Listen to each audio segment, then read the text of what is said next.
नमस्कार दोस्तों बात करते हैं सनी लियोन के बारे में। दोस्तों आपने देखा होगा कि सनी लियोन भोजपुरी में किस प्रकार से तहलका मचा रही है।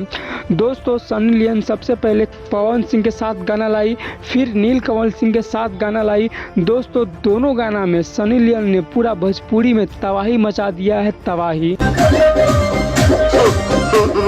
दोस्तों अब सनी लियोन खेसारी लाल यादव के साथ एक ऐसा गाना ला रही है कि फिर से एक बार भोजपुरी में बवंडर मच जाएगा, पूरा बवंडर। क्योंकि दोस्तों सनी लियोन ने, आपको पता है कि दोनों गाना में कितना तबाही मचा दिया है। दोस्तों लड़की दीवानी इतना सुपरहिट गाना हुआ है कि पूरा रिकॉर्ड पे रिकॉर्ड तोड़ दिया है। दोस्तों अगर सनी लियोन का गाना खेसारी लाल यादव के साथ आ जाता है तो यह गाना सबसे टॉप लेवल पर बजेगा।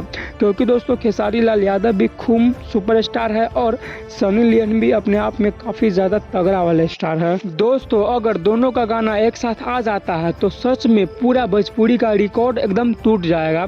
दोस्तों पवन सिंह कहते हैं कि सबसे ज़्यादा 100 मिलियन हम ही का गाया है, सबसे फास्ट में 100 मिलियन हम ही का गाया है। लेकिन दोस्तों हम आज एकदम ठोक के कहते हैं कि अगर सनी लियोन का गाना खेसारी लाल यादव के साथ आ जाता है तो सबसे तेज़ी में अगर 100 मिलियन किसी का जाएगा तो वो है दोस्तों खेसारी लाल यादव का। लेकिन दोस्तों आप लोग भी अपना राय कमेंट बॉक्स में ज़रूर दीजिएगा कि आपको क्या लगता है।